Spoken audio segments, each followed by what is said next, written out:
yen ing tawang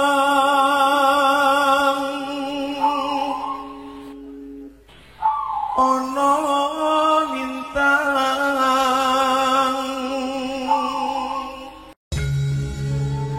Assalamualaikum warahmatullahi wabarakatuh. Rahayu Sagung Dumadi.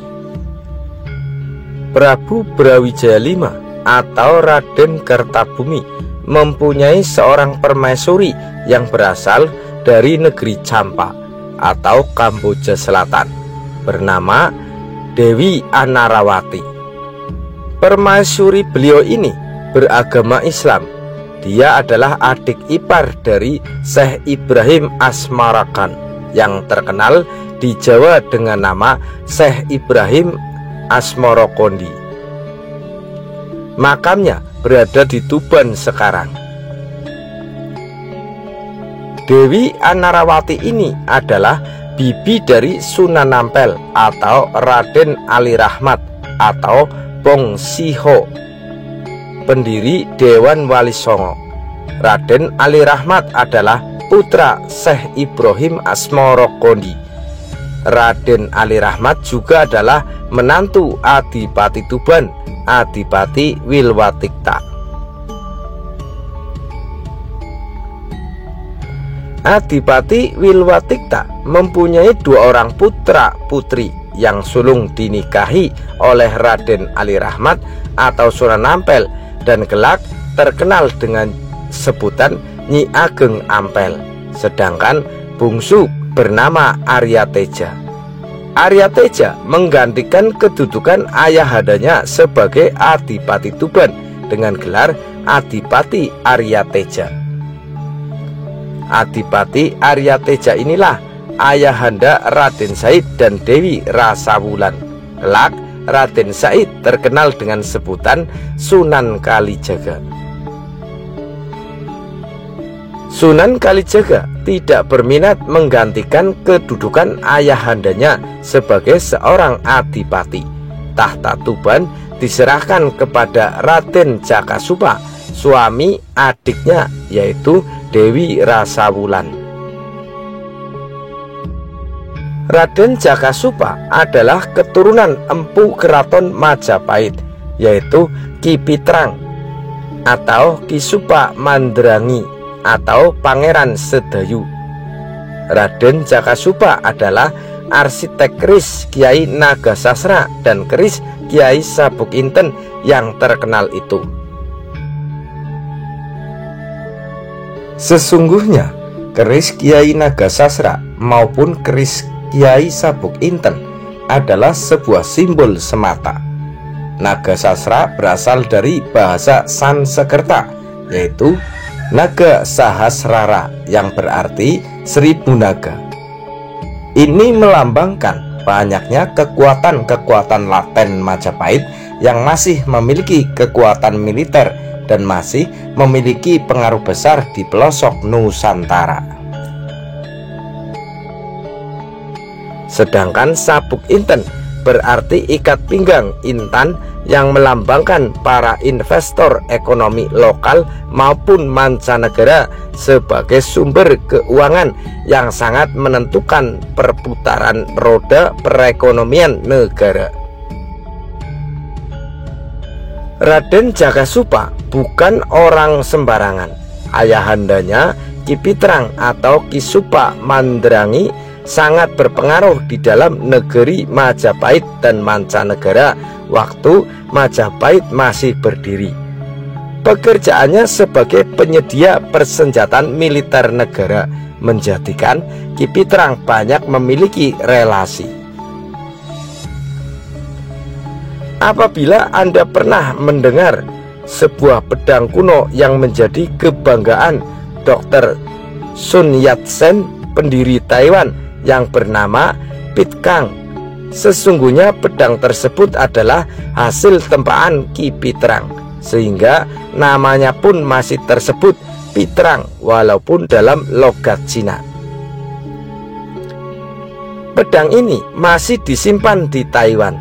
Pedang tersebut adalah hadiah Raja Majapahit kepada Kaisar Tiongkok, dan tidak tahu bagaimana ceritanya pedang kuno yang berasal dari Majapahit tersebut bisa dibawa lari oleh Dr. Sun Yat-sen ke Taiwan setelah Tiongkok berhasil dikuasai kaum komunis. Kebesaran nama Ki Pitrang inilah menjadikan Raden Jakasupa sebagai anak laki-laki satu-satunya dari istri yang berasal dari Majapahit, dan seorang lagi istri Ki Pitrang berasal dari Blambangan. Dari istri Blambangan ini, beliau mempunyai seorang putra bernama Jakasura yang meninggal sewaktu berusia belia. Praktis putra Ki Pitrang tinggal Raden Jakasupa. Para sisa-sisa bangsawan Majapahit yang masih memiliki pengaruh dalam bidang ekonomi maupun militer dan masih banyak tersebar di beberapa pelosok Nusantara, serta yang disimbolkan dengan keris Kiai Nagasasra, ditambah para investor asing yang disimbolkan dengan keris Kiai Sabuk Inten, sangat-sangat menghormati Raden Jakasupa. Sosok Jakasupa sangat dibutuhkan pihak pemerintahan Demak Bintoro, ditambah kehadiran Sunan Kalijaga yang juga sangat disegani oleh berbagai kalangan lintas agama di wilayah bekas kerajaan Majapahit. Maka seolah-olah dua orang ini adalah kunci keberlangsungan pemerintahan Demak Bintoro. Sunan Kalijaga memerintahkan Raden Jakasupa membuat dua buah keris, yaitu Kiai Nagasasra dan Kiai Sabuk Inten. Keduanya harus diserahkan kepada Sultan Demak sebagai benda simbolik untuk mengingatkan Sultan Demak bahwa tanpa dukungan sisa-sisa bangsawan Majapahit serta tanpa dipermudah masuknya investor mancanegara ke wilayah Demak Bintoro, dapat dipastikan Demak tidak akan berumur lama. Dengan bersatunya Kiai Nagasasra dan Kiai Sabuk Inten tersebut, bisa dipastikan Demak akan berdiri tegak sebagai kerajaan besar pengganti Majapahit. Kembali pada Prabu Brawijaya V yang menikahi Putri Campa, Dewi Anarawati. Dari pernikahan tersebut lahirlah 3 orang putra-putri. Yang sulung seorang putri bernama Putri Pambayun, dinikahkan dengan Adipati Handayaningrat, penguasa wilayah Pengging, daerah sekitar Boyolali sekarang.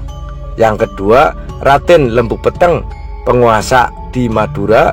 Dan yang ketiga Raden Jakagugur. Kelak Raden Jakagugur inilah yang dikenal dengan nama Sunan Lawu, penguasa mistik Gunung Lawu, keberadaannya di Gunung Lawu. Dari pernikahan Adipati Handayaningrat dengan putri sulung Prabu Brawijaya, lahirlah 2 orang putra. Pertama Raden Kebo Kanigoro dan yang kedua Raden Kebo Kenongo. Raden Kebo Kanigoro lahir pada tahun 1472 Masehi. Menyusul setahun kemudian Raden Kebo Kenongo lahir pada tahun 1473 Masehi. Jadi sewaktu Majapahit dihancurkan oleh Demak Bintara pada tahun 1478 Masehi, Raden Kebo Kanigoro masih berusia 6 tahun dan Raden Kebo Kenongo masih berusia 5 tahun. Menginjak usia 20 tahun, Raden Kebo Kanigoro pergi meninggalkan Pengging. Beliau memutuskan menjadi seorang wanaprasta atau pertapa dalam usia muda. Beliau melakukan pertapaan di daerah lereng Gunung Merapi. Tetapi di mana beliau pernah bertapa sekarang terkenal dengan sebutan Desa Turgo, yang berasal dari gabungan 2 suku kata, anggentur raga, yang artinya menggembleng diri. Petilasan bekas beliau bertapa kini berubah menjadi makam yang banyak disiarahi oleh masyarakat Jawa. Konon jenazah Raden Kepokanigoro hilang raib karena kekuatan tapa beratanya yang sangat keras, dan tempat yang dikenal sebagai makam Raden Kepokanigoro sekarang sebenarnya hanyalah salah satu bekas tempat beliau bersemedi. Putra bungsu Adipati Handayaningrat, yaitu Raden Kebokenongo, dalam usia 20 tahun. Setahun semenjak kepergian kakaknya, harus kehilangan ramandanya. Adipati Handayaningrat wafat, dan seharusnya yang berhak menggantikan kedudukan beliau adalah Raden Kepokanigoro. Karena sang sulung telah pergi bertapa, maka si bungsu Raden Kebokenongo terpaksa menggantikannya, dan Raden Kebokenongo lantas dikenal dengan gelar Ki Ageng Pengging. Dalam usia relatif muda, Ki Ageng Pengging sangat terkenal kedalaman spiritualnya.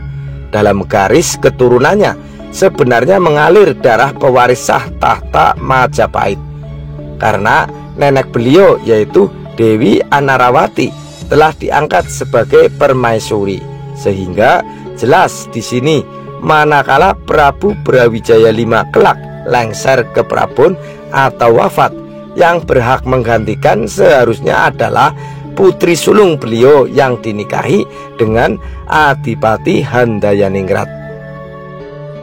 Otomatis apabila putri sulung istri Adipati Handayaningrat kelak lengser ke Prabon atau wafat, maka yang berhak menggantikannya adalah putranya, yaitu Raden Kepokanigoro.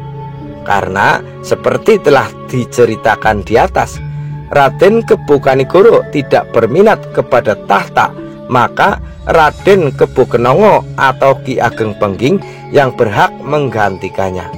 Jika ditilik dari sini, sesungguhnya pewaris tahta Majapahit seharusnya Ki Ageng Pengging, bukan Raden Patah. Seluruh masyarakat Majapahit tahu akan hal ini, tahu siapa yang seharusnya berhak memegang tahta, sehingga diam-diam pengaruh keturunan Pengging masih terasa sangat besar di wilayah Demak Bintara. Bagi pemerintah Demak, keturunan Pengging adalah bahaya laten. Praktis pemerintah Demak Bintara secara diam-diam memasang pasukan mata-mata khusus di Pengging. Gerak-gerik Ki Ageng Pengging tidak pernah lepas dari pengamatan Sultan Demak dan Dewan Wali Sanga. Sesungguhnya jika Ki Ageng Pengging mau, dia bisa melakukan konsolidasi kekuatan sisa-sisa Majapahit. Tapi seperti sifat kakaknya, Ki Ageng Pengging sama sekali tidak mempunyai ambisi politik seperti itu. Malahan beliau suka mendalami spiritualnya. Para prajurit Pengging sendiri sangat merasakan akan hal itu. Kegiatan pelatihan militer dirasa jauh berkurang semenjak Ki Ageng Pengging menggantikan ayahandanya.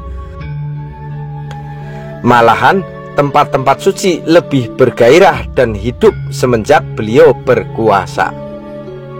Ki Ageng Pengging tenggelam dalam spiritualitas. Setiap waktunya senantiasa beliau manfaatkan untuk meningkatkan kesadaran atma. Pengging sangat damai, penuh nuansa religius. Namun hal itu tidak berlangsung lama manakala Ki Ageng Pengging berkenalan dengan seorang ulama Islam yang dikenal berseberangan dengan Dewan Wali Sanga, yaitu Syekh Lemak Abang atau Syekh Siti Jenar. Pengging mulai memanas.